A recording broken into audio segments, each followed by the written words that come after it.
Здравейте пак, зрители!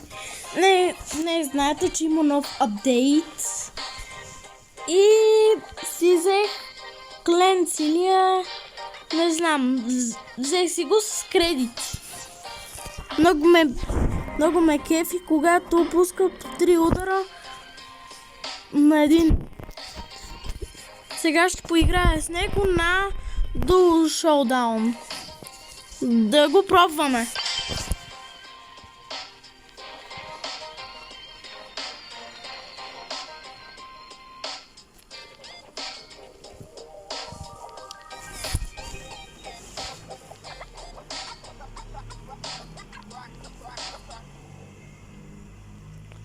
Много ли бе кеф и нови апдейт? Пишете в коментарите. И дали ви харесва.